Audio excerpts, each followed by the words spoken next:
Welcome to the Cannabis Cultivation and Science Podcast. I'm your host, Tad Hussey of KISS Organics. This is the podcast where we discuss the cutting edge of growing from a science-based perspective and draw on top experts from around the industry to share their wisdom and knowledge. And just a friendly reminder, if you like the podcast, please do take a moment to leave us a rating and review on whatever platform you listen on.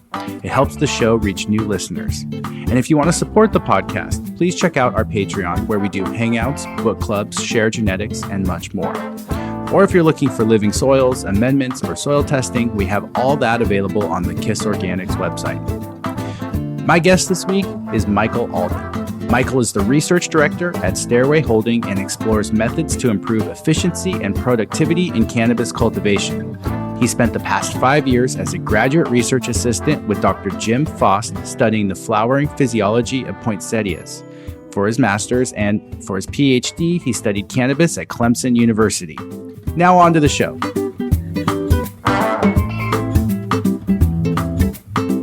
Hi, Michael. Thanks for coming on the show today. Hey, Todd. Thanks for having me. Absolutely. I got to watch your Future Cannabis Project presentation, and I'll link to that in the podcast episode page. But if you could tell us a little bit about yourself and some of the research you started doing, that'd be great. Sure. Yeah, absolutely. So I got my bachelor's from the University of Florida in horticultural sciences. Wanted to go to graduate school, and so I got hooked up with Jim Faust here at Clemson University. Did my master's on poinsettia research, poinsettia flowering physiology with photoperiod and temperature responses. And then we kind of rolled that into a dissertation project with cannabis. We had gotten approval to start growing hemp on the greenhouses on Clemson campus in 2020. And so we wanted to kind of roll what we were doing with poinsettias already into cannabis, but then wanted to expand a lot of those things as well.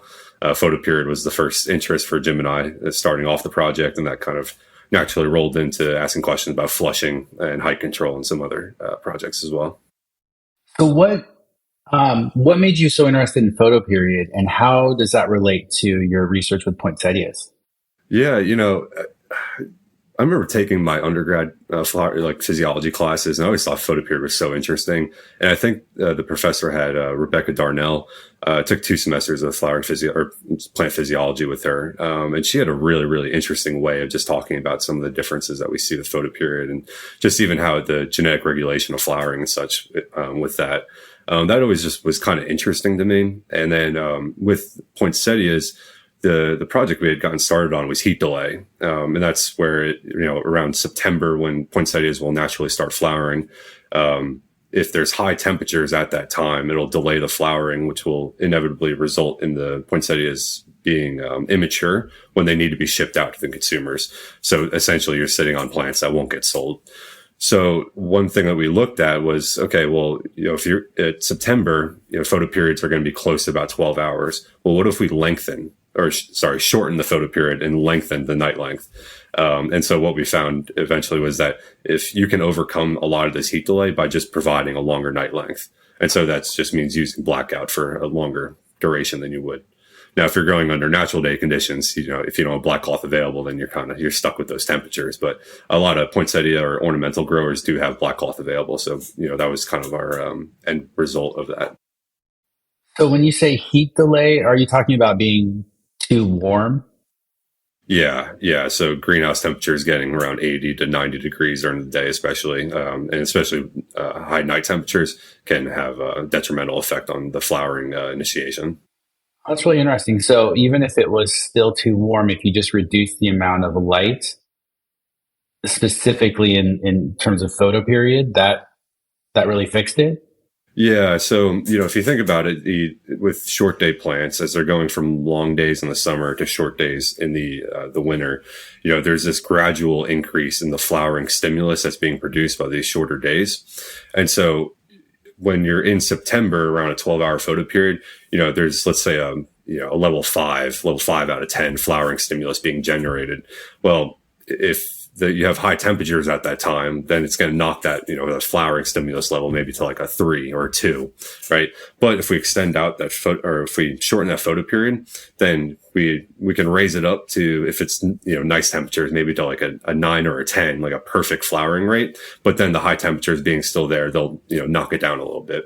So you never eliminate heat delay entirely by shortening the photoperiod, but you overcome a lot of it that would otherwise make your plants too late to be shipped in time. So, what was your hypothesis in regards to hemp or cannabis and how it might respond to photoperiod? Because I mean, it's obviously a very strongly correlated photoperiodic plant. Yeah. So, we knew that the standard was 12-12 for flowering and 18-6 for vegetative. We were just curious, would anything else work? Because we had seen that, using different photoperiods with poinsettias was having a tremendous effect. And with the second chapter of my photoperiod research with poinsettias, we found that once you get past the flower initiation phase, the different night lengths that you can provide really don't impact flowering too much. You can provide a 10, 11, or 12 hour photoperiod, and the flowers are mostly the same. The only thing that changes with a shorter photoperiod is that those lower bracts are just a little bit more red, a little more deep in color. And so I figured with cannabis, maybe that some of these varieties that don't necessarily flower too well at 12 hours, maybe there's some benefit with going shorter. And we had seen that with sunset. Sunset's an animal naturally. And if you flower it at 12, it's never going to be ready in 8 weeks to harvest. And so that was kind of what we were interested in. And then also the vegetative side, we wanted to see, is there any difference with going to a 16-hour photoperiod where, we know some indoor growers are providing 24-hour photoperiods inside, for their vegetative propagation or stock plants.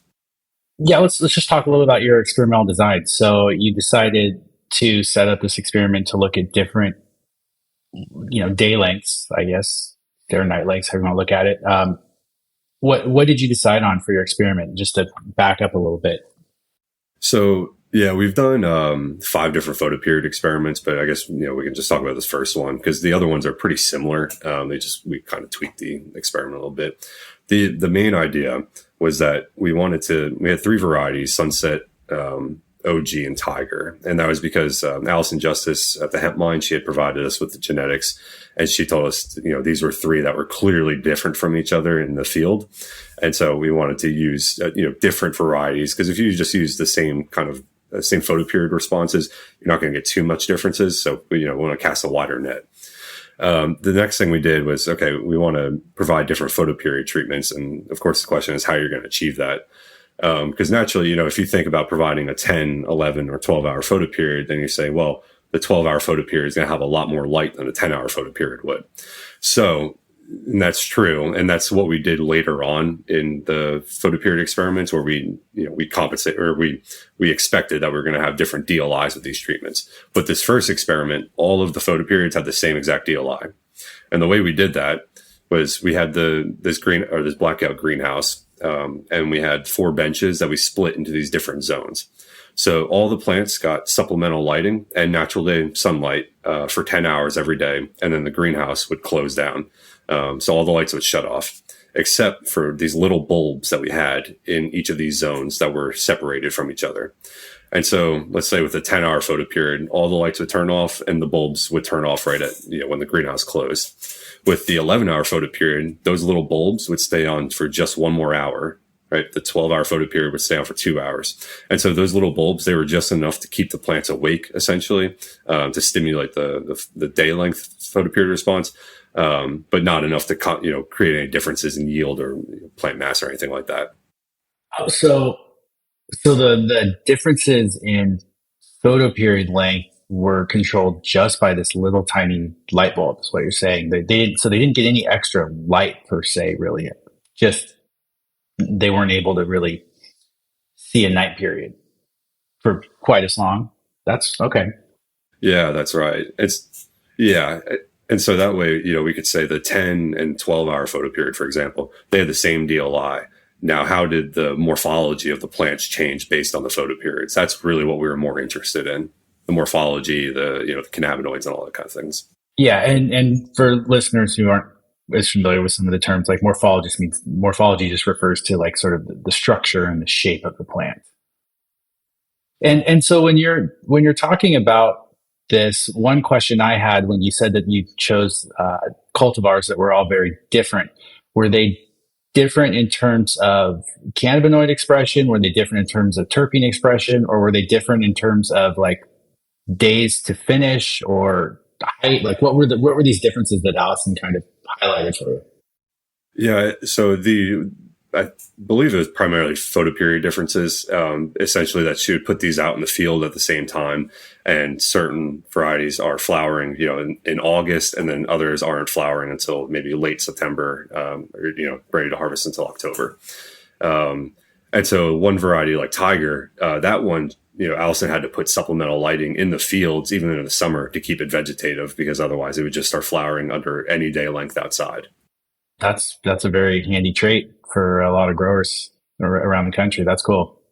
Yeah. Yes. Especially if you're in like a tropical area and you have a variety that can kind of flower at 16, 18-hour photoperiod, you can get 2-3 crops a year outside, which is, tremendous. Yeah. So I guess let's skip ahead to the results then. So what were your findings based off of the photoperiod differences? Yeah, so for the first experiment, we found that the shorter the photoperiod, basically the smaller the plants were, and so that can be beneficial for a number of reasons. But the biggest thing was that we weren't really measuring this on like a per meter square basis, so we weren't really interested in yield per se. We were just more interested in the changes in the actual mass of the plant, and so we found that the plant mass was lowest at the shorter photoperiods, but they also had these really, really compact flowers, and the flowers looked like a lot more mature and well developed. Like the stigmas were very orange and brown, which indicates that the inflorescences are fairly developed, very frosty looking. Versus as you get to the 11 was pretty much the same, but once you start to get to the 12 or even the 13, you notice that the inner nodes start getting a little bit bigger. The flowers look a little fluffier, a little less frostiness to them, and the stigmas start to become a little more white rather than orange and brown, which would indicate that the flower isn't quite as matured as it is at the shorter photoperiod. And then it gets worse and worse as you go to like 13, 14, and up to 16 and 18 like that. So the plant matured faster at shorter photoperiods at 10 hours. 10 hours was your baseline, right? Yeah. 10 hours was the shortest photoperiod. That was your minimum. Okay. So at 10 hours, the plants matured faster, but your overall biomass was lower, and you didn't really look at yields. Did you have a hunch on where yields would land on this? Were they landing probably lower? Yeah. So, and this would be a great follow-up experiment moving forward with people that do photoperiod research, is that, when you have these smaller plants at let's say a shorter photoperiod, right, you're getting major electrical cost savings if you're a sole source grower. Then if you have these smaller plants, you can't necessarily look at it like growing these like you would with, much bigger plants. What the advantage is that you're going to have these smaller plants that you can eliminate a lot of trellis netting with, and then you can also put more plants per square meter. So if you can grow, let's say 10 plants per square meter at a 12-hour photoperiod, well, you can probably get 14, 15, 16 plants at a 10-hour photoperiod. And so those are some of the dynamics that have to be accounted for, I think, when you're looking at yield on an area basis that way. Yeah. So with your example there, 14 plants instead of 10 plants in the same 4x4 space, while using a 10-hour photoperiod, so you're saving 2 hours of electricity every night to create essentially what you're saying would be possibly the same canopy and possibly close to the same yield, just faster because the plants are maturing quicker. Is that kind of what you're saying? Potentially? Yeah, and I think with our height control research, this is a whole different topic, but we found that the more plants you can fit into a growing area, basically the more yield you're going to get. And this is well studied in many, many crops. You can just type in planting density on Google Scholar, and you'll find tons and tons of research on this.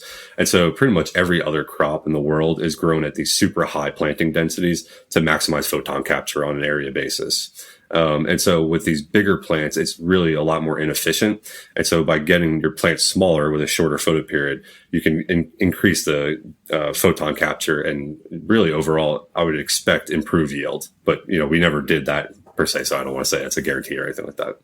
I've always said it this way, and correct me if it's wrong, but it's fairly similar to what you're saying, but slightly different. So in cannabis, you'll have people growing one plant and they'll veg for 3 months, sometimes 4 months, because they need to fill the canopy. And there may be plant counts, back in the day. And then you'll have other people doing the sea green style where you put out a whole bunch of plants at once to create a similar canopy. And I've always looked at it like, it doesn't matter your plant count so much as your canopy. Your canopy dictates your yield. Whether you use one plant or 20 plants to create that canopy, your yields, I would assume, would be comparable if your canopies are comparable, though one plant's highly inefficient because of the amount of veg time and electricity it requires to get that, to create the canopy. Is that kind of another way of saying what you're saying? Or are you saying that like that 20 plant sea green style is going to yield that one plant, even with comparable canopies? Yeah, I would expect that the sea green would always outcompete the bigger plant. And the thinking too is that with these smaller plants, essentially you're eliminating so much of that veg time that you're spending labor to defoliate the plant on the back end, right? So you're spending all this time growing all this vegetative mass to just have labor go in and strip it all. So to me, it's like, well, why not just skip all of that? Start off with much smaller plants and, maximize your planting density that way and improve your yield. I think you can achieve maybe a similar effect. And I think what you're kind of getting at is like a shoot density rather than a planting density. How many shoots do you have, throughout a canopy area? Yeah. Bud sites, flower sites. Yeah. I think that's a very good way of thinking about it for sure. I think it's a little more challenging with bigger plants to get kind of a flat canopy across the top, very uniform. But you can achieve that much easier with a higher density of smaller plants. Interesting. So, were all the cultivars fairly similar in their response to this 10-hour photoperiod? How did the genetics differ? So the responses were similar, but they kind of shifted a little bit to the left or right. So let's say with Sunset really only flowered well at the 10-hour photoperiod. At 11, the shoots, the internodes became a lot more elongated. The flowers were really much less mature, and they were not acceptable, let's say, for smoking quality by week 8 of the experiment. Then you got to 12, and 12 was like borderline vegetative, and then 13 to 24 was all vegetative. With OG, it was flowering pretty well at 10, 11, and 12. Got a little worse at 13, and then by 14, it was basically vegetative. Tiger was flowering 10 to 14 hours, no problem. But once you got to 16 hours, it was still kind of developing quite a bit of inflorescences along the shoot. But then you get out to 18 and it's mostly vegetative after that. So the similarities between them, I'd say, is the vegetative end. If you provide an 18 to 24 hour photoperiod, all the same. Definitely some differences in the intermediate photoperiods. I don't think anyone would really use anyway, like 14 through 17. Definitely some differences there with the genetics. And then with the shorter photoperiods that you'd be shooting for flowering, you see a wider optimum with like Tiger or OG, but Sunset really required that shortest photoperiod. And when you're talking about, greater internodal spacing, more immature flowers, what week are you looking at this flower to kind of determine the maturity? So we terminated every experiment. Well, we had a couple other experiments, but all these photoperiod experiments, we terminated the experiment on week 8. Okay. Yeah, because So 56 days after we started. That was one question I had just from thinking about this. Like if you had a cultivar that was, flowering faster at the 10-hour photoperiod, but, maybe a little bit larger biomass at the 12-hour photoperiod, at some point in time, I would expect there to be, I would expect those lines to cross where potentially that 12-hour photoperiod could still be superior in just the amount of increased yield that you may get due to the, overall biomass production. I don't know. What are your thoughts on that? Yeah, so I think from what we've seen from the experiments we've done is that usually the 12-hour photoperiod, the one I've worked with the most is Southern OG. It's just, it's a very consistent and good variety to work with and doesn't stretch too badly. With OG, it was consistently better yields at 12 hours as far as flower mass is concerned. But the thing that comes with that is you get a lot more trim as well, right? And so the amount of, you could be getting more flower mass, but if you're spending a lot more labor to trim all that flower mass, is that yield actually, creating a benefit to you as a grower? Versus potentially going with a shorter photo period that would, you're going to lose a little mass per plant, but you're going to have a lot less trim and a lot better quality of a flower than you would at 12. And were you pruning or defoliating these plants during the flowering cycle? Early on, no. For the later experiments, yes. And that was a really kind of a minimum defoliation. It was really only removing leaves that were near the substrate line. Our usual indication was, if the leaf is getting anything less than 50 micromoles, then just get rid of it. It's not really worth it to keep it. Yeah. And I realized that like defoliation is tricky because it adds a whole nother variable to your experiment. So for a researcher who's not necessarily looking to maximize yields, that just adds another variable that you have to account for. Yeah. So I can see why you wouldn't want to necessarily remove stuff. Yeah. Yeah, absolutely. We would remove some of them, and we would do it consistently for all the plants. But with growing in Clemson, where it's very, very humid in the greenhouse all the time, some issues with powdery mildew can be pretty common. And so defoliating can help with some of that. Absolutely. And did you see a difference in pest or pathogen pressure across these different photoperiods? Or do you feel like that wasn't really a factor? That's actually a really good question. Because what I'm thinking about is botrytis too, because that was inevitable with a lot of our experiments. I can't say off the top of my head, but I will look back at some of my photos and I can let you know for sure. Okay. I would say probably not. I would say like once you get to like the 13-hour photo period where they become a little more vegetative, they're kind of more in that transition zone. I'd say, yeah, they're very low risk of having botrytis happen. But if you have really dense flowers, which you would at like 10, 11, and 12 with OG, then I think it was all the same. See, I get why you would say that because botrytis likes flowers, wants to form within that bud. It wants that area that's not getting a lot of airflow, for example, or a real small microclimate. But at the same time, I think of a plant at 13, 14 hours, that intermediate period that would be really stressed from all the different hormonal responses it's going through as it's trying to go back into pushing vegetative growth. I would think that would make it more susceptible to pathogens as well, just because of all the different physiological changes it's trying to deal with. Yeah, due to photoperiod. I don't know. Yeah, with the the plant isn't necessarily trying to revert back to vegetative, which we have done that as well, where we take plants and we put them under a 12-hour photoperiod for like 5 weeks, and then we put them back to long days at like 18 hours. That for sure will stress the plants out. But like a 13-hour photoperiod, it's just flowering much more slowly. So it's much more gradual, and something like sunset that really wasn't flowering well at 11 or 12. That's partly because we harvest at week 8. Now, if we just let that plant go to like week 12, week 13, it probably would actually look pretty good. But, that's not acceptable from a grower's perspective to have a cultivar that requires 13 weeks to harvest.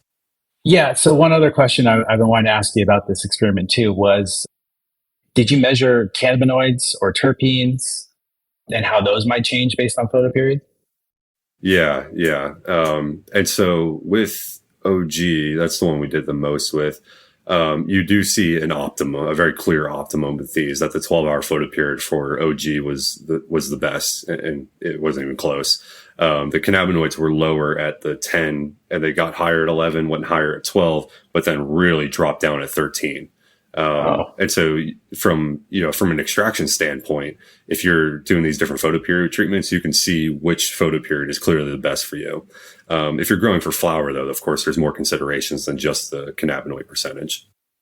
Yeah, though, I'm just trying to think of real life applications for your experiment. It sounds like 12 hours is still the ideal spot because of the diversity in cultivars or that we run in cannabis. Like rarely do I talk to a grower who's just growing all the same plant in one room and can really play with photoperiod. I mean, what do you see as the real life application of this research, if any? Yeah, I think with, especially for an indoor grower or sole source lighting, if you have multiple rooms that you can break your varieties up into these different photoperiod responses, like your sunset that only flowers well at 10 hours, or like an OG that flowers good between 10 to 12.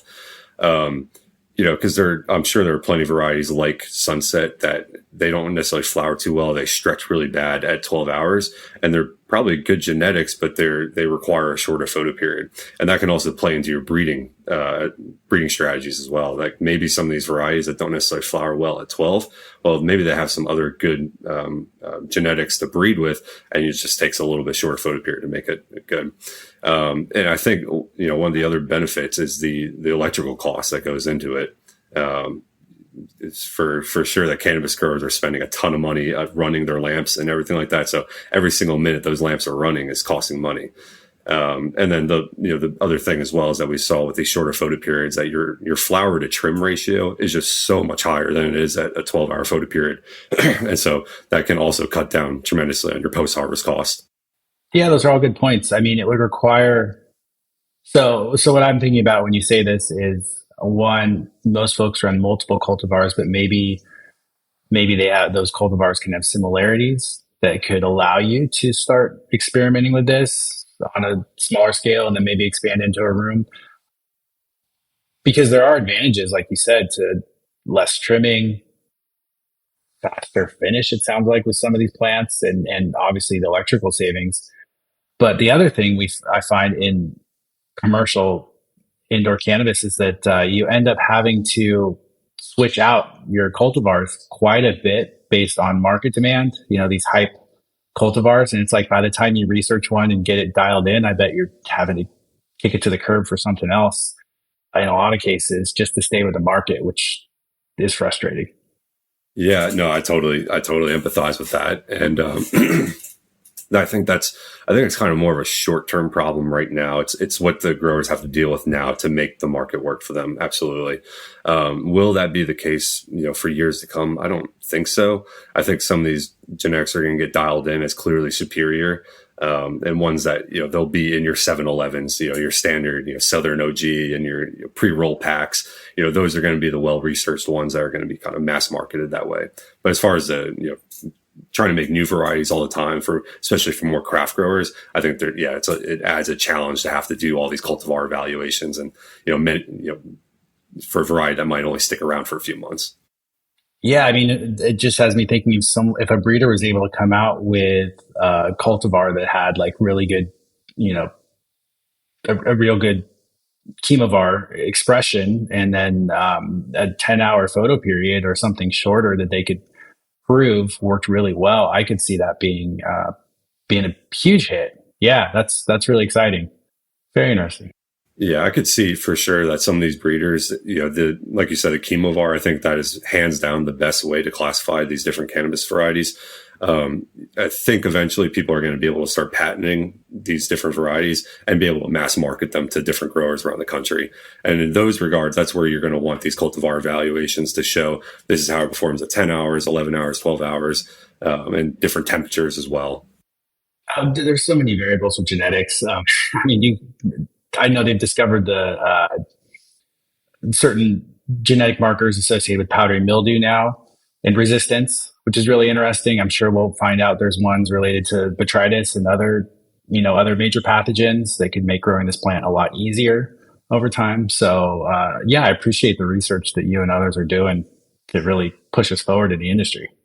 Yeah, it's fun. It's very exploratory for sure. And that was kind of more so the purpose of us getting into Photoperiod was there was nothing done. I think Brown Whipker had done maybe one study, and that was really just looking at whether plants stay vegetative at 16 and above. But as far as kind of looking at where are some of these opportunities that might be there with shorter or different photoperiods for flowering, that's kind of the ground we wanted to break on. And we're hoping some of this work that gets out there will inspire more photoperiod research in the future. Yeah, so you mentioned this was sort of like your initial study, but then you did some follow-up work on this with some further studies. or experiments. What were those, and how did those sort of either align with or maybe not align with the data you already had? So the last photoperiod experiment that we did a 10, 11, and 12 hour photoperiod with OG, just those three. What we found was that, so for the 10, 11, 12 hour photoperiods in the previous experiment, the DLI was all the same. For this last one, the 11-hour photoperiod would have the supplemental light, the LEDs, run for another hour. The 12-hour photoperiod would have the supplemental LEDs stay on for 2 more hours, right? So these 3 treatments have different DLIs and different photoperiods. So it's a little more difficult to untangle whether this is a photoperiod or DLI response, but it's a more practical way of looking at it because a grower is not going to do it the way that we did our first experiment. They want to know a 10-hour photoperiod plus 10 hours of DLI. How does that compare to a 12-hour photoperiod plus 12 hours DLI? And so what we found was that the results were, I guess almost self-fulfilling, that of course, as you increase your DLI, that the mass increases, right? But we found it again where at the 12-hour photoperiod that the flowers were a little less developed than they were at the 11 or 12 or the 10 or 11. And so again, this wasn't an area basis, so we didn't try to measure the plants and what is the yield on an area basis for 12 hours versus 10? Just again, more observational and morphology based. So for the second experiment, just to clarify, you ran plants at 10 hours, 11 hours, and 12 hours, and you, rather than using a tiny light bulb to extend the day length, you actually just let them get a full amount of light for an extra hour or two versus that 10-hour baseline. Is that right? Yes, exactly. And you saw an overall increase in biomass. So the plant was bigger or produced more leaves and flowers, but you said it was less mature overall, like the flowers weren't as finished. Yeah. The flowers definitely were less resinous, less frosty. The stigmas were a little bit more white rather than orange and brown. And what was interesting though with this was that the flower to trim ratio, like how much flowers and how much trim you had around those inflorescences, were actually fairly similar. So it seems like with the earlier experiments where we were just more so stimulating the photoperiod response, that there's a lot more mass, or I guess more leaf production, more trim production, and the flowers were just smaller. But in this scenario, we were providing more light. Those flowers actually kind of got bigger as well with the trim. And so our flower to trim was almost identical from 10, 11 to 12, which was interesting. That is really interesting. But it kind of aligns with the work by Bruce Bugbee in the sense that the more light you give a plant, being these are highlight plants, just the more biomass it produces. It seems to be able to handle light quite efficiently. I don't know if you have any thoughts on that. Yeah, no, absolutely. I think a lot of what we started transitioning to with the photoperiod research and the high control research was trying to minimize trim, because we understand how much labor and money is spent on trimming these plants after the fact. So anything that we can do in the greenhouse while these plants are growing to minimize that part of the harvest is really what we're trying to find some value in.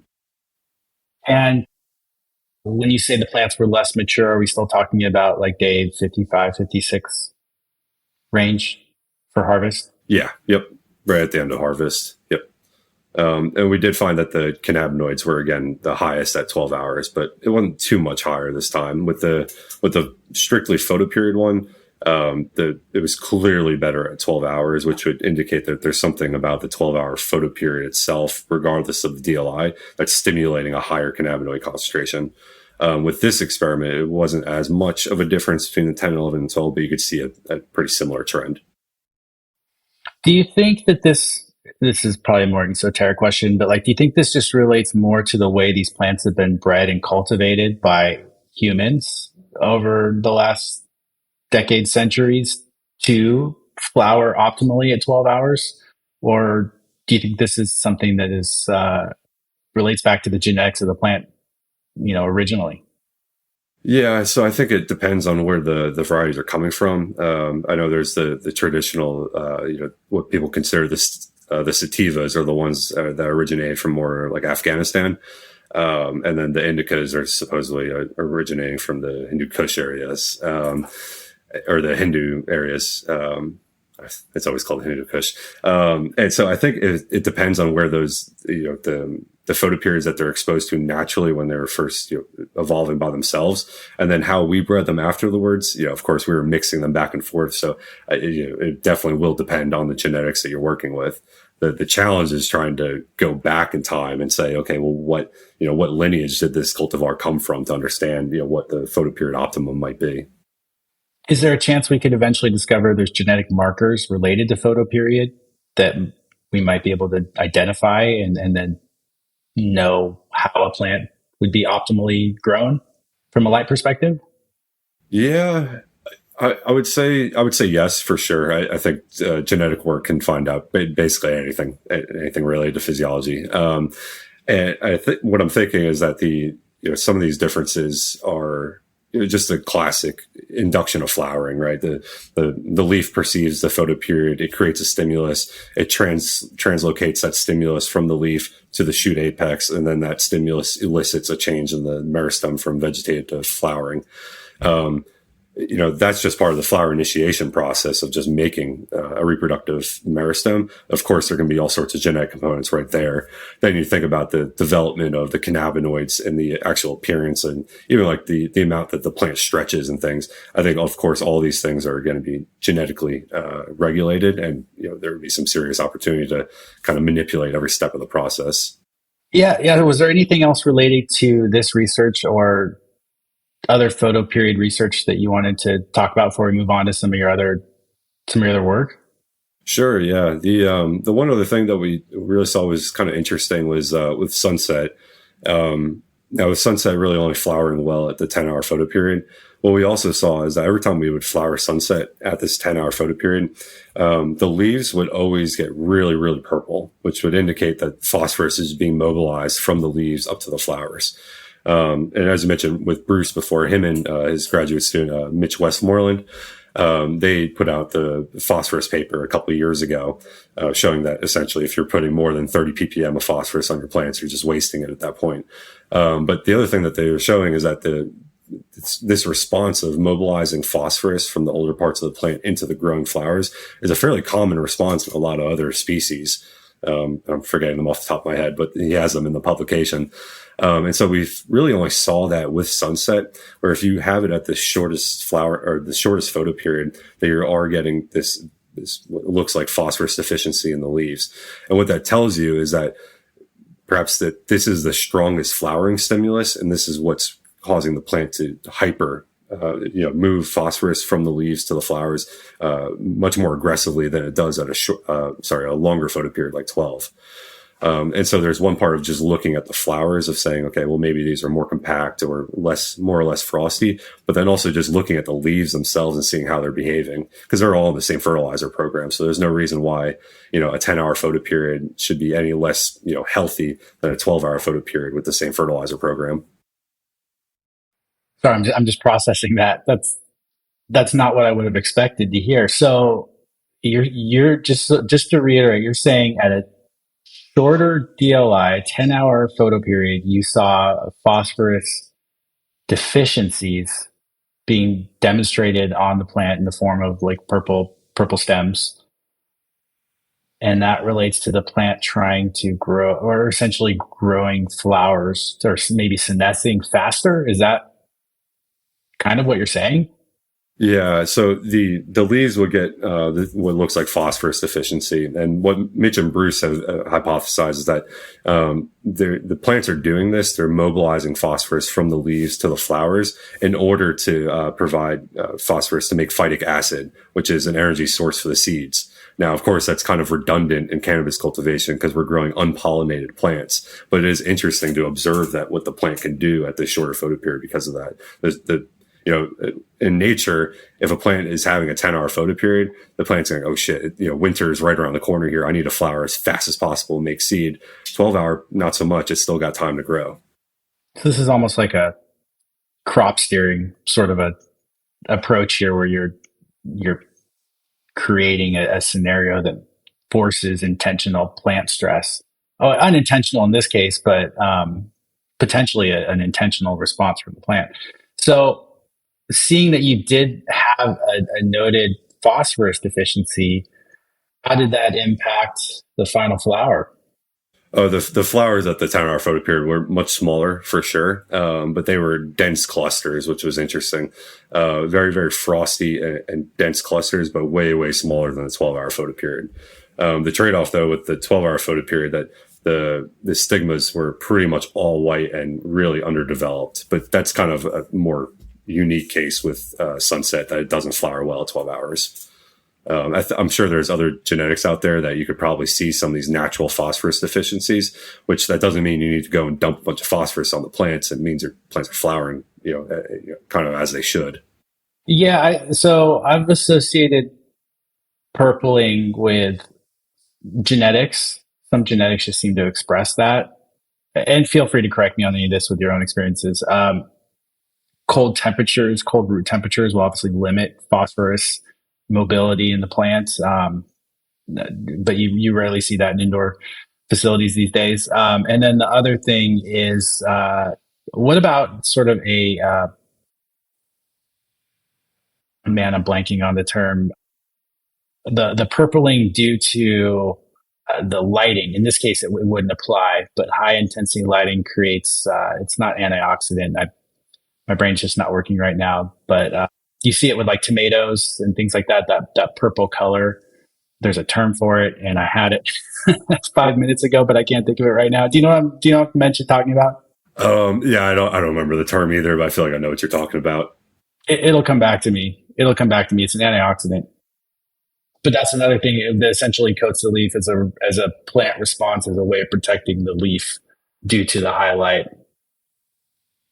I apologize for blanking on that. Anyway, no worries. Those are all things I associate in my head with purpling. I don't know if you have anything to add to that. So, but what you're saying is essentially that this deficiency that you're seeing with the purple stems is not necessarily a negative thing, and that the plant's really rapidly trying to complete its life cycle. Yeah, essentially. Yeah, exactly. And it really would only start happening, I think about week 6. So about 2 weeks before we harvest.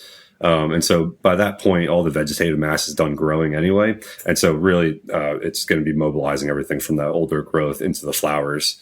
And I think, Bruce and Mitch will have some data in the coming months to show, but they show, I think, something like 30% of the total photosynthetic capacity of the plant is coming directly from those flowers, which is kind of cool. Cause, of course the flowers or the inflorescences are surrounded by all these tiny bracts, and those are all, capable of doing photosynthesis. So to put this in growers' terms, your sugar leaves are photosynthesizing even though they're covered in trichomes, and they're actually producing a significant amount of photosynthesis. That actually makes sense to me, because you hear about these methods where people are removing the vast majority of fan leaves, yet the plants are still yielding pretty well, or even better in some cases. So they had to be photosynthesizing from somewhere. So that kind of, makes sense to me. Yeah, it's really cool to think about it, and I've seen pictures like that where the whole plant is defoliated, but they still have massive flowers on it. It's like, how the heck is that happening? But Nurit Bernstein did a study like this a couple of years ago, where she had different pruning treatments for her plants, and she found that the yields were lower, of course, when you remove the leaves compared to the ones that were not defoliated and such. But the yields were still pretty high on ones that she aggressively defoliated, so much so that it was basically just the inflorescences along the plant shoot. Yeah, I'd love to see more research around that. I might have to try and get a hold of. I've seen that name. I don't even know if it's a man or a woman, but Nurit Bernstein, correct? Am I pronouncing it correctly? Yeah, Nurit Bernstein. She's a woman. Yeah, she's a woman. Wonderful. Okay. Yeah, she's a wonderful researcher in Israel. Met her a few times now. Pleasure to talk to. I'm sure she would be happy to be on this, but she's done some tremendous studies. If you just search her name on Google Scholar, a bunch of studies will pop up with her. I believe I read a paper and emailed her about it regarding mycorrhizal fungi and heavy metal uptake that I think she might have done years ago. I believe that was her. But yeah, there's some amazing researchers and more research coming out all the time. It's really actually hard to keep up at this point. But, yeah. My stack. I mean, that's why Sorry, go ahead. Oh, actually, that's why I love this industry, is because there's so few crops that we can still do research on. That's really interesting. I mean, at least to me, I feel like. Yeah, absolutely. The that's what was so exciting too about getting started with this cannabis research was that with poinsettias, people have been doing poinsettia research for decades now, so most of the stuff has been worked out already. Except maybe heat delay, which was what my whole master's project was on. But with cannabis, just anything you do in a formal experiment is interesting. It's brand new, and everybody wants to see, well, how did it go? Even if it's not anything unique to any other plants, but you want to demonstrate that it happens as well with cannabis. Yeah, and I see growers trying things all the time that are interesting. I mean, you go back far enough and you'll see people dumping Kool-Aid on their plants. You see people pouring ice cubes on their media. I mean, you name it, cannabis growers have tried it. They shove their soil in an oven to sterilize it. Like, they're a creative, you know, innovative bunch. Not all of it works, but they'll try anything. Yeah, as far as scientific inquiry, I think cannabis growers have a remarkable edge because they do come up with some wild scenarios of things to try. And that's part of science, is just seeing what works and what doesn't. And, I guess part of it is just having something more formal and something repeatable. But the ideas are there to pursue new avenues, explore the unexplored. Yeah, a couple of topics that I would love to see more research on, because I've seen growers starting to experiment with them, are jasmonic acid. I don't know if you're very familiar with it. No. Yeah, it's an interesting one. And then I've seen more stuff just on social media. I haven't seen any research around it, but some research would be good just to either disprove it or actually show some efficacy. But the electroculture stuff that people are doing. The electroculture? Yeah. Have you seen that? No, is that? It's essentially running a low level of electricity through your soil. Oh. As a way of somehow increasing plant growth. People are doing it in their gardens, and I've even seen some cannabis growers doing it. Haven't seen any research to support it, but I also haven't really dug into it at all. I know there's a lot of stuff around alkaline water that's been pretty well debunked, but I don't know. I can't imagine. I have no idea where the idea would be coming from, but would love to hear about it. It's always a new idea to pursue. If you can find funding for it, then go at it. Yeah. All right. Well, let's get back to some actual research stuff. So what other experiments or projects have you been working on beyond Photoperiod? Yeah. So my dissertation will have 4 chapters. Photoperiod is one of them. The second is growth analysis. So how do these plants change over time? The third is flushing, which we did a pretty hefty amount of research on. And then the fourth was height control. How do we stop this crazy flowering stretch that happens after you start short days? You go from a plant that's a foot tall to 3 feet tall within 2 weeks. How do you curb that? So I'm happy to answer any questions on those. Yeah. Okay. Well, let's start with that. What variables impact beyond genetics? How do we control for that stretch? Because ideally, we want, as growers, we want that stretch to be smaller, so we don't have to use as much trellis, and we want to keep our internodal spacing as small as possible. So, what did you find? Yeah, so this whole idea is called height control, and it's really, if you think about it, managing the height of the plant, but it's really managing the internode space of the plant. And so me and my best friend, George Grant, he's the technical services manager now with Griffin Greenhouse Supply. He and I are writing an article, and with Jim Faust, of course, as well, on non-chemical height control methods for cannabis growers, which I sent over to Micheal Samakis yesterday at Cannabis Business Times. So that should be coming out in a few weeks. That's the first part that we'll talk about. And the number one thing that we say in there is, you want to control height in your plants, you have to pick genetics that don't stretch. Now, of course, as you mentioned, that the market sometimes demands certain cultivars, so you don't have the option to not grow that really stretchy cultivar. But there's, a number of other options available. So like with poinsettias or, other ornamentals is, one is controlling the difference between your day and night temperature. With poinsettias, if you run a warmer night temperature than a day temperature, you actually create much shorter plants. Another thing is, this one's always a mouthful to say, is thigmomorphogenesis. This is where you actually touch your plants, and this causes them to grow shorter.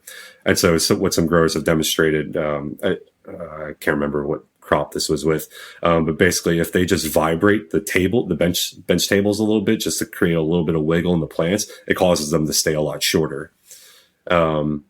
And so some of what we wanted to find with this research was, I guess, maybe more innovative ways to control some of this. And the first one that was kind of obvious was pinching, topping your plants at the start of your short days, to just physically remove some of that stretch, right? I know some growers, they don't pinch at the start of short days or even after that. They do it, for the last time a few weeks before starting short days, and then they result in these huge shoots. So that was the one aspect that we tested was, what is the difference between pinching your plant, let's say a week before you start short days, pinching it at the start of short days, and then pinching it a week after starting short days. The other technique we wanted to try, and I guess I haven't really come up with a good term for this, one that rolls off the tongue a little easier, but I'm calling it fertilizer restriction. And it's really the same idea of flushing, but it's flushing the plants at the start of short days. And the idea is that basically you cut off fertilizer when you start the short days. At the start of short days, the plant is getting the signal, the physiological signal to stretch because of the short photoperiods. And so if you put the plant into a starved state that can't stretch because it doesn't have the nutrients and the energy to do so, then, you can keep the plant shorter. Then once the stretching period is over, usually by week 2 or week 3 of short days, then go ahead and resume all your fertilizer and the plants are good to go. The height, I guess, management that way is permanent too. So the plants won't stretch like crazy once you give them fertilizer again. A lot of questions, but let's start with the fertilizer one. So first off, I want to say this only works for people growing with mineral salts, chemical growers. So if you're growing in, living soil, organics, that you don't have that level of control. So don't try it with organics. Correct. At least that would be my recommendation. Feel free to contradict me on that.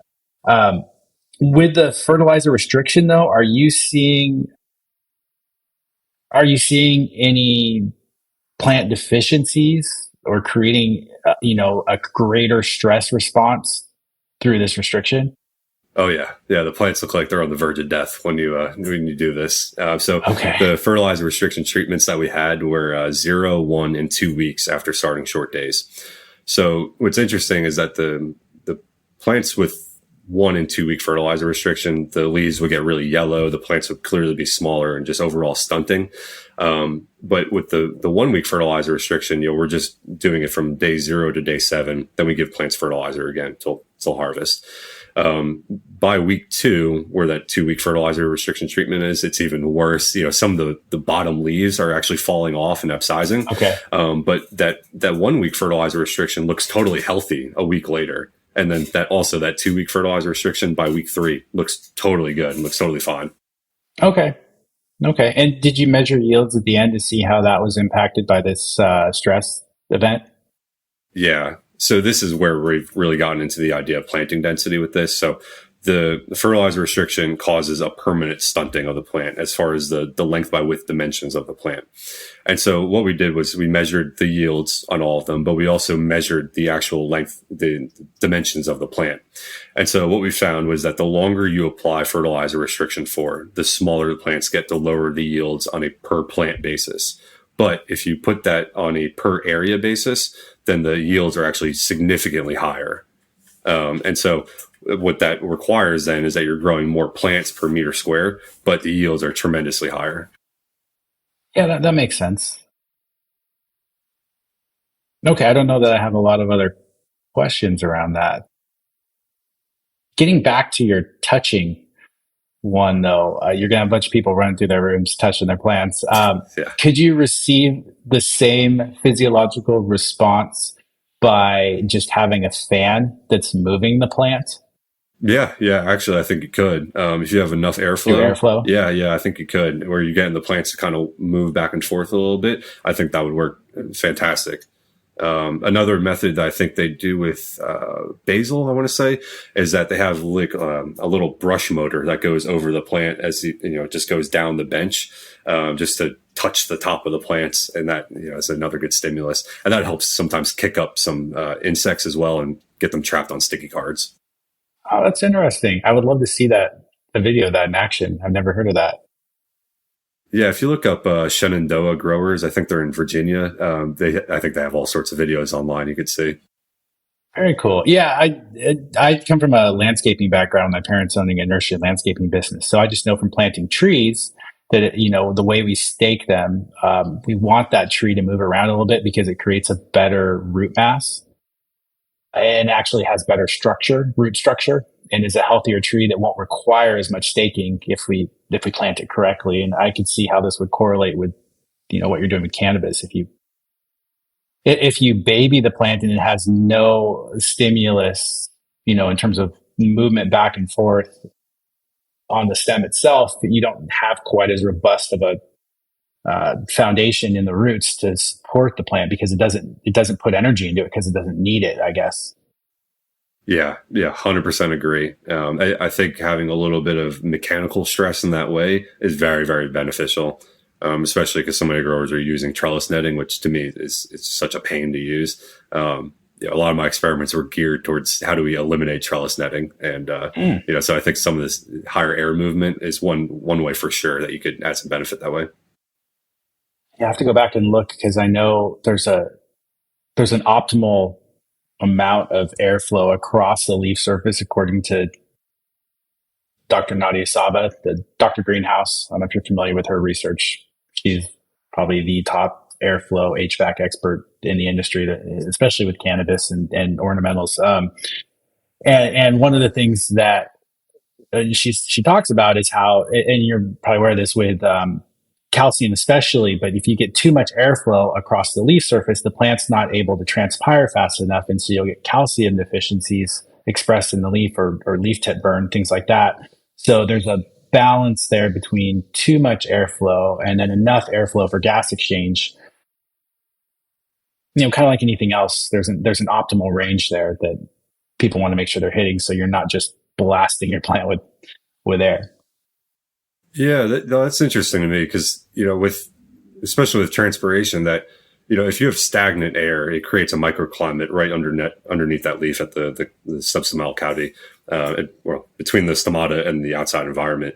And so if you are constantly running air, then you don't have any human microclimates right around that stomata. So there should always be a very high gradient between the leaf and the atmosphere. So my thinking would be at a higher air movement that you would have more transpiration. You do, but perhaps but at some point the plant can't evapotranspirate fast enough to keep up with, or transpire fast enough to keep up with that airflow.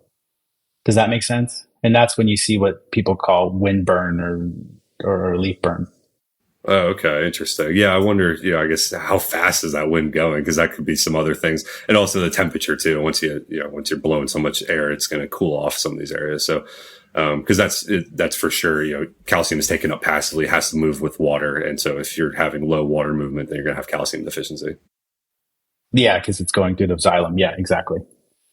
Yeah. Interesting. Well, okay. So just to recap, you're saying the ways we can control height are fertilizer restriction, first couple of weeks of flower. If you're a chemical grower, we can control it through topping or pinching. I would assume training the plant down into the trellis, also just breaking that sort of auxin pathway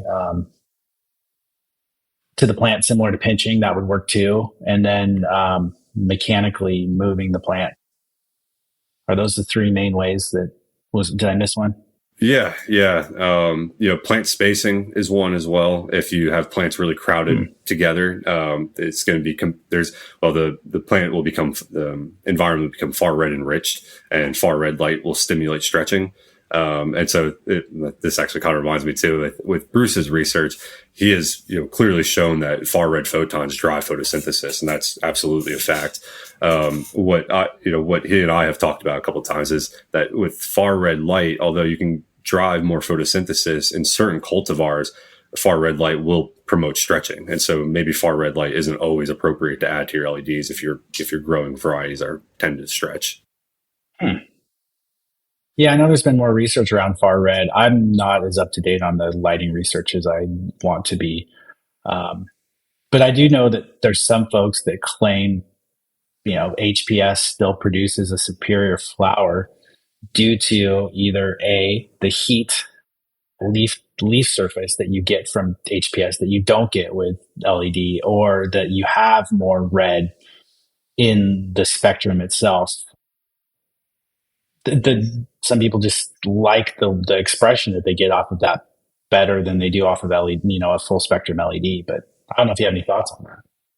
Yeah, so for sure that if you're using like an HPS that's super overdrive with red photons, yes, you will basically eliminate or you'll create a very high red to far red ratio, which will help negate some stretching. I think the other thing too is, at least traditionally, the HPS lighting is usually very high light intensity, and so that's another factor, is that the lower the light intensity, the more the plant is going to stretch, because it's trying to capture as many photons as possible. If you're providing a really, really high light intensity, then the plant has no reason to stretch. Okay, so another way we could potentially control it, then, you're saying, is increasing the light intensity, the PAR levels, PPFD canopy. Yeah. No, that's challenging too, because, the plants will still grow. And so, ideally what you could do is have it almost like, with blinds, where you have a chain where you can lower and raise them. And so ideally, as the plant is growing, every week you can just slightly raise the lamps a little bit, just so that the flowers aren't too close to the lamps and not burning them or anything. But that would really be a tremendous way to control height, was being able to adjust your lamps on the fly. But that's a significant engineering project right there. Yeah, I mean, I've talked to a grower on scale, and he's like, it's $4,000 every time I want to raise or lower my lights. Like, it's because of the amount of labor involved. And so I totally get that. But as a home grower, it's quite easy to do. Though I will admit, like, I have LED lights, but they're very high quality LED lights, and I allowed the plant to grow too close to the light, and so I ended up with some issues on the leaf itself, just from the plant not being able to, or just receiving what I would classify as too much light relative to the fertility in the soil and the environment that it was in, CO2, everything else in a home grow. But I know Bruce has done research that shows that the plants can handle significantly higher levels of light than we ever thought possible. Cannabis specifically is what I'm talking about here. Which I thought was really interesting. And correct me again on this one, but from what I understand of his research, at least his old research, was that spectrum was much less important than light intensity. So getting higher light levels had a greater impact on yield, cannabinoid expression, all that, than what spectrum you were running. Absolutely. And so what's interesting too with the spectrum is that with other research has shown that if you provide a lot of blue light, it'll keep the plants a lot shorter as well. But that's really only under low light conditions with certain crops like salvia, where you're only growing them at maybe 5 to 10 moles of light per day, where you can start to make some of these differences. But with cannabis, where you're trying to get 60, 80, even 100 moles per day of light, the light quality is much less important for sure. And, you'll get much more benefit out of increasing the PPFD or DLI. All right, Michael, I'm going to throw you a curveball here. Sure. All right. So something I was thinking about the other day, I posted this on social media. I got a wide variety of responses, and I wanted to hear your thoughts about cannabis leaves praying. Are you familiar with what I'm talking about when I say that? It's this sort of 45-degree angle. Yeah. A leaf angle that you get. And this has always been associated with a very happy plant. You're getting good turgidity in the stem, apparently. What are your thoughts on this? Because one of the thoughts I had as I was in my room looking at this, and that the plants were getting way too much light at the time, and they weren't perfectly happy, in my opinion, but yet they were doing this praying motion. I'm like, this is a less than optimal angle for receiving photons too, versus having them be completely flat. I don't know. What are your thoughts about it? Yeah, so forgetting the term is, but to me, that would be because there's not enough airflow. And so what the plant is doing is it's trying to raise up or expose more so the bottom surface of the leaf to get those stomata exposed and get more airflow and eliminate some of that, the humidity that's sticking right around the stomata. And so Yeah, I would think that it's caused by not enough airflow going through the facility. Or another way to think about it is the VPD isn't high enough, either too much humidity or what have you. But basically, the plant's not transpiring enough. It wants to raise the leaves, expose the stomata more so to the airflow to help drive a higher transpiration gradient. Interesting. Someone did talk about that in relation to the stomata and CO2 potentially playing a role in that as well. And interestingly enough, and that when you say that and I'm thinking about it, I have under canopy airflow in the room, and all my lower leaves look fine, like they're not doing that. But the top of my canopy, where there is less airflow, I am seeing that. So I'm gonna have to experiment with that a little bit. I appreciate your sharing your knowledge on that. Yeah, I think it's too is that as the plant develops, Mitch has some really nice photos of this. Is that what they did was take some thermal imaging of cannabis plants and flower, and you can see that the flowers are so much hotter than the leaves, and so that kind of contributes to what I think is the issue with some botrytis with cannabis is that the flowers are transpiring less as the time goes on. And so if they're transpiring less, they're not moving as much calcium into those inflorescences. And we know calcium is what helps prevent botrytis infection and a number of other crops. So I could imagine that with the top of the canopy where there's not as much airflow, it's also much hotter. And so the plant's trying to transpire to, maintain its physiological balance. But where you have more airflow at the bottom where it's cooler and not as bright, the plants or the leaves probably look fine. Yeah. You described it exactly. That's awesome. So, in regards to calcium, though, I think I can't remember if you said it on air or not because we talked a little bit beforehand. But you talked about spraying calcium and how that wasn't as effective for. Why don't you say what you already said? Sure. Yeah. So, my lab mate, Melissa Munoz, she did her doctorate work with, calcium sprays and different, pesticide sprays for preventing, botrytis on rose, I think Gerber daisy and something else. And so what she found is that if you spray calcium onto the flower tissue, it can help reduce botrytis infection. And so we wanted to try that with, cannabis. Right. The issue was that by the time you were spraying it, by the time you actually have these well-developed inflorescences and they're kind of in that time where botrytis can start infecting and becoming a problem, it's too late to be applying calcium. You can't really get it into the flowers like you can with a rose. And, the way you do it with a rose is that you just turn it upside down, you dunk it into a solution of calcium. You can't do that with a cannabis plant, right? And so the idea instead is that what we need to do is that you can't really spray late into flower. What you need to be doing is providing higher calcium and potentially silica right from the start of flowering or even beforehand and maintain very, very high concentrations of calcium and silica in the plant to potentially reduce botrytis. We don't have data for that or anything, but what we know for sure is that spraying either pesticides or calcium late into flowering does nothing.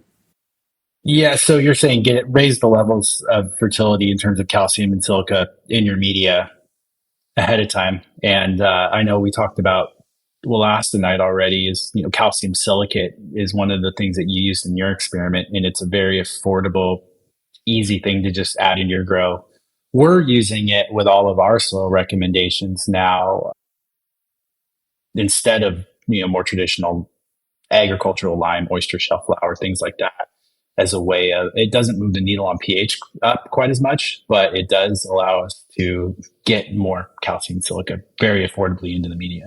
Yeah.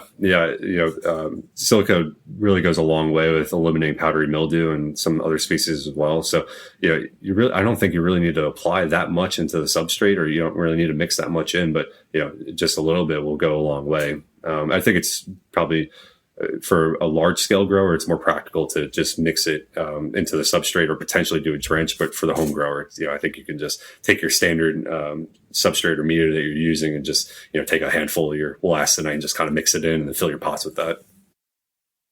Yeah. Awesome. Well, that kind of covered the research that I'm aware of that you've done. Is there other research or information that you want to share with growers, or we can always do another podcast here down the road when you have more information to share? Yeah. We did a number of flushing experiments too. Oh, that's right. Yeah. Yeah. I think the interest with flushing is that there's a lot of cannabis growers using very, very expensive fertilizers, the Athena kind of ag nutrients, the ones that have cute labels on them and stuff, that they aren't any different than going down to your local farm store and buying the salt yourself. Yes, thank you for saying that. If there's anything I could say on the air to an audience is, please, if you are buying a product that is only sold to cannabis growers, please stop buying it. You're wasting your money completely. You can go buy any other product that's used to grow other crops and use it on cannabis, and it's just fine. It's no problem. And so that's kind of one of the biggest, I think, benefits with flushing, though, is the growers that are on it, they're looking at it as like, well, shit, I can cut out 1 or 2 weeks of fertilizer, which is a substantial cost, and then, still get a pretty good yield. I think from the experiments that we've done that, flushing 1 to 2 weeks, you will, once you get to about 2 weeks flushing, you do start negatively affecting yield.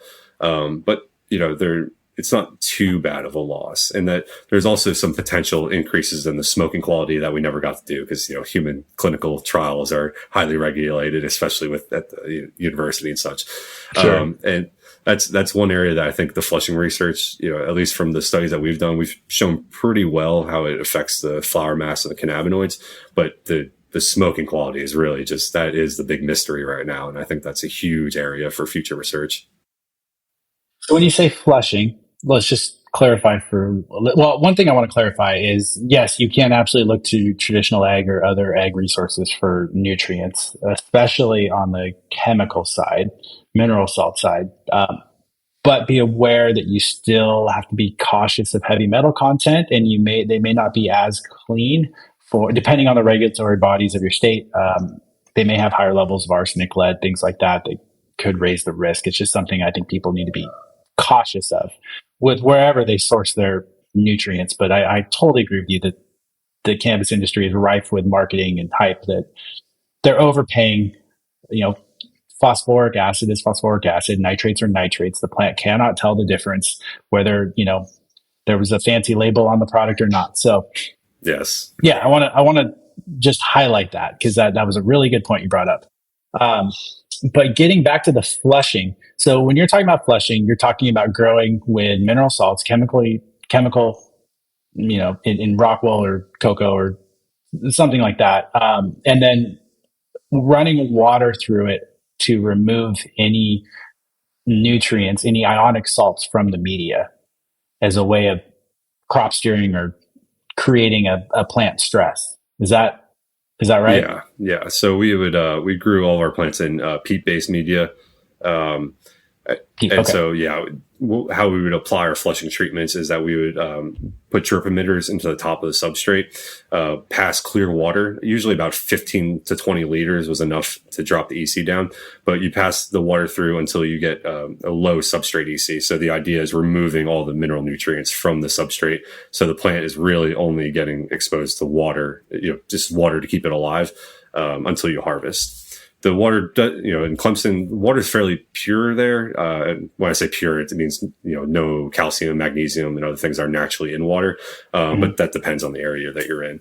But that's the base idea, is remove all the nutrients from the substrate and let the plant finish with just whatever is already inside of its plant body.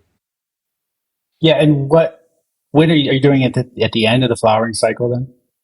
Yeah, so we did up to 4 weeks before harvest. And so we always harvest at week 8. And so that means for our 4-week treatment, that's half the plant life cycle is without fertilizer. Wow. And surprisingly, the ones that were flushed for 4 weeks, the flowers look really nice, actually. And the trim, the bracts all around the flower were really small. The yields were lower for sure, but the bracts and the trim were much smaller. The flowers were much more round, and it actually looked like a fairly nice product.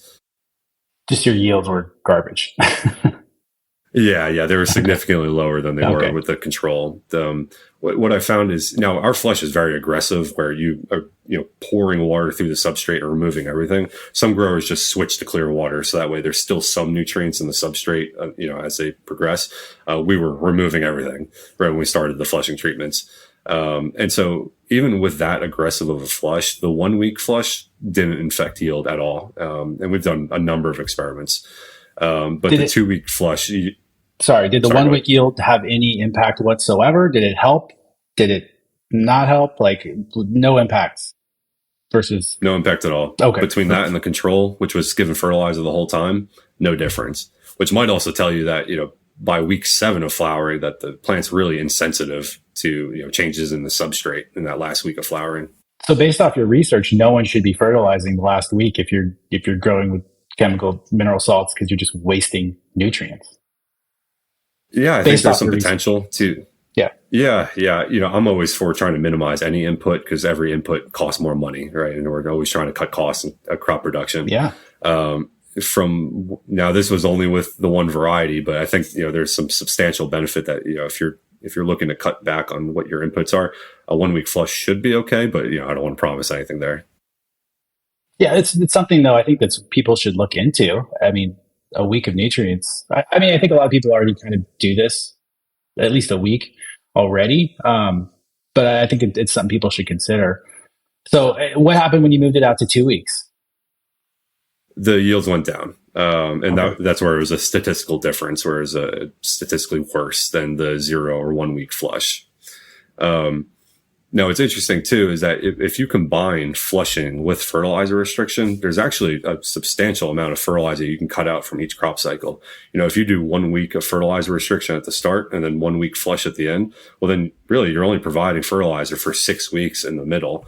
And that helps you curtail some of the stretch at the beginning, and also helps you, potentially improve the smoking quality and all the things that, cannabis growers seem to believe that it does, which, I have no data to say one way or the other, but sure. Yeah, and when you're flushing mid-cycle, you're not removing any nutrients from the plant itself. Like, nutrients are not flowing back out of the roots and or anything like that. But what you are doing is reducing the amount of further nutrient uptake, which people may say, excessive nitrates could cause a harsher finished product. I typically hear it associated with nitrates, but I suppose it could potentially apply to other minerals as well. Yeah, I've heard amides as well, which is a nitrogen-based compound as well, that I believe creates a more grassy or a smell in some other crops as well. And so that's potentially another reason to get rid of nitrogen as you're going into the end of the harvest. We had written, me, Jim, and Allison Justice, we had written a flushing article last year on just, what might be some of the applications of flushing. And in a lot of crops, you see that high nitrogen, especially later in flowering, increases pest susceptibility. So that could be another reason as well to get rid of a little bit of fertilizer towards the end. It's just helping with a little bit of pest pressure that way. Did you look at just removing nitrogen? Yeah. So in terms of, rather than flushing everything, just flushing nitrogen? Yeah. So not formally, it won't be published, but I did some side experiments with this. What I did was, I removed just nitrogen, just phosphorus, the combination of nitrogen and phosphorus, and then all nutrients. And then also had a control that we gave everything. Because phosphorus is also associated with stretching. It's not just nitrogen. And so what it seemed like was if you remove the nitrogen or phosphorus, that it does help curtail some of the growth, but not as much as if you remove both of them. To me, with the fertilizer restriction, the best way to go about it would be to remove nitrogen and phosphorus for just that first or second week. But there's no reason to cut off things like potassium, calcium, sulfur. Why would you get rid of all those? But for my experiments, it was just easier to just go no fertilizer or fertilizer. Okay. Yeah. I mean, if in a perfect world, I think keeping potassium in there it's so critical for so many flowering development functions related to yield that absolutely. So that makes a lot of sense. And that could be as simple as something like potassium sulfate, gypsum, calcium sulfate. Those sorts of things would still allow you to keep those cations coming in, but not, eliminating nitrogen and phosphorus. Yeah, absolutely. We had seen with now there's a recent study that's showing that a lot of the terpenes or the aromas that we desire with cannabis are largely linked to the sulfur-based compounds. And so that's where it's like with flushing, it's like, well, are you sure you want to eliminate everything? Because, potentially providing a little sulfur to the end of the cycle, maybe that's helpful for bringing out some of that skunky kind of rotten eggs and burnt mats kind of smell that we all love with cannabis. Yeah, and just to give you a little background, I know you're not, you hadn't heard of the podcast when you came on, which I truly appreciate you doing this. But my background and our company's background is really around what people are calling living soil these days. This idea of organic media that's, you know, full of, you know, nutrients ahead of time. It's very biologically active, and then we're doing less nutrient management and feeding during the cycle.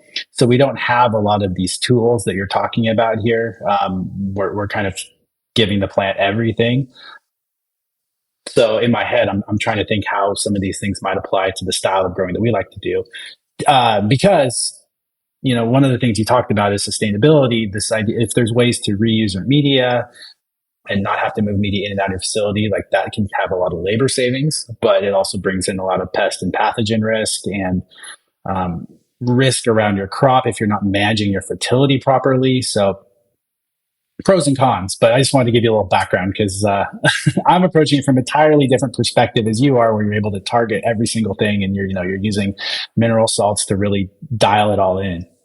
Yeah, absolutely. And I think that's been one of the biggest counter arguments that I've heard with flushing, supposedly improving the smoking quality. Because you've heard, we've all heard for years that the outdoor organic cannabis is the highest quality and they don't flush. So, where is that coming through? Why is it that only with, maybe sole source lighting environments or, chemical based fertilizers are you getting this benefit that you don't with organic? But who knows? That would be a good future study as well. Yeah, I mean, there's definitely a preference in the market towards living soil flower, I think. And part of that is just because there's so many people growing with Athena. It's like, do you want the same old expression, the same thing that everyone else is providing, whereas living soil gives you, I think that biological component adds something that we can't quite reproduce solely with chemicals, just that nutrient cycling. And you're not forcing ionic salts into this plant. The plant's controlling that process a lot more through the biological interactions in the rhizosphere that I think could lead to a unique, cannabinoid and terpene expression versus, just using the same essential minerals that you get in a salt program. So yeah, that's a good point that you brought up, because we really don't flush. You can't. Yeah, exactly. Yeah, if you're a field grower, of course, too, how are you going to flush too? That's impossible. It's only possible if you're growing in containers, inside. Yeah, and I did just make a video on flushing because in the organic soil, the way we grow, when I talk about flushing, what I'm talking about is after the plant's out of the soil, or it's truly soilless media, but out of living soil, we may want to flush the media to lower sodium and chlorides. But we're not doing it mid-cycle as a way of crop steering or stressing the plant or removing nutrients, because there's so much nutrients in the soil, that we can't flush out mid-cycle like you could with, what you guys are doing. Yeah, no, that's interesting. I have not done anything with the living soil aspect, but it's definitely very interesting to me. I think there's going to be a ton of research opportunities for it. See, that's something I'm less optimistic about. I haven't seen a lot of interest coming from researchers regarding organic production. And I totally get it, because it's so hard to control for all the variables when we add in biology and we add in, that natural nutrient cycling process, that I think it would be really hard to get replicable data unless we want to just go with a very broad conclusion, I mean, you get what I'm saying? Like, just everyone's compost is different. So like any research around that is going to be super variable. I just think it's really challenging.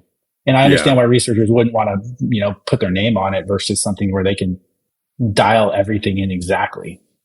Yeah, I think it's a little easier to fund kind of the greenhouse research we're doing now, because we can specifically manipulate individual variables.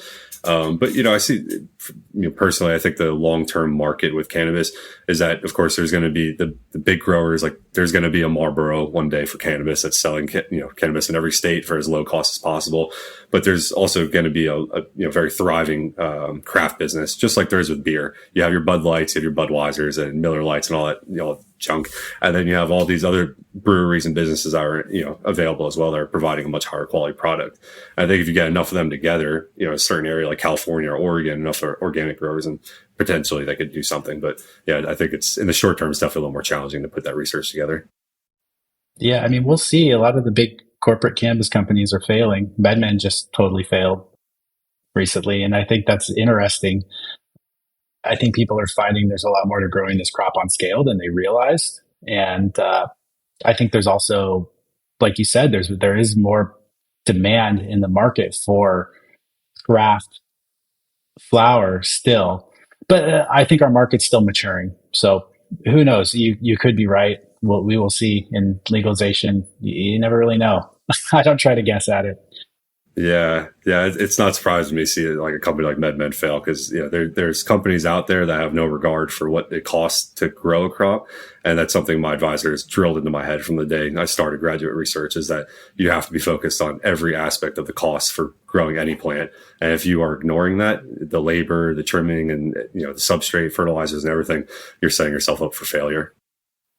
Yeah, I totally agree with you, and I do agree that the cost of production has to come down because the value of the crop is coming down. Absolutely. The more we produce, the less it's worth, and the less it's worth, the more efficient you have to be as a grower. I mean, I'm in Washington State, where we've had legal recreational cannabis for, one of the longest running states now in the country. And so our market is much more mature than some of these other, newly established markets. And that's what we've seen, is that you have to be a good grower. The people who are surviving are the ones that are either producing top quality cannabis, relatively affordably, or they're just pumping it out, and you can go to the dispensary and get $60 ounces of pretty low quality product. But some people just that's what they're looking for. So you kind of have to fall into one of those two camps. Yeah, absolutely. It's a race to the bottom that's happening now with, in any state. And it's a race to the bottom that's happened with every other crop. Like poinsettias, a grower might make a couple pennies per plant.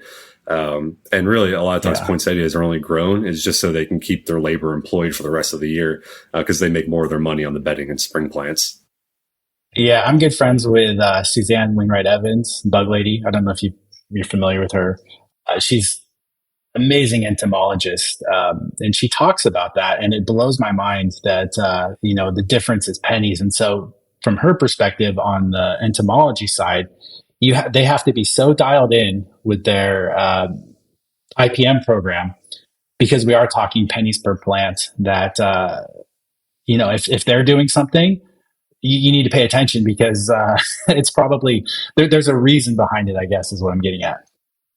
Yeah. There's a lot to be learned, I think, in the cannabis industry from other growers. And it's as simple as just, go take a tour at a Metrolina kind of facility where they're growing plants at scale, a few hundred acres.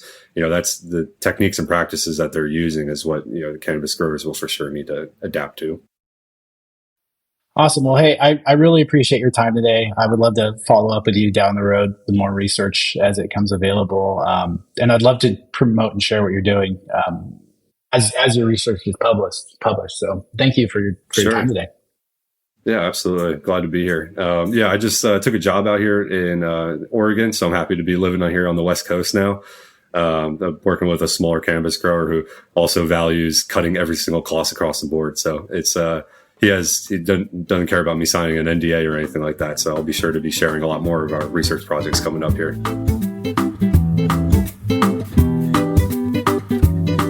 That was Michael Alden, and you are listening to the Cannabis Cultivation and Science podcast. If you like the podcast, please leave us a rating and review and give us a follow on Instagram. And don't forget, at Kiss Organics, we have a wider range of products we offer on our website, ranging from soils, amendments, beneficial insects, sticky cards, soil test analysis, and consulting. Thanks for listening.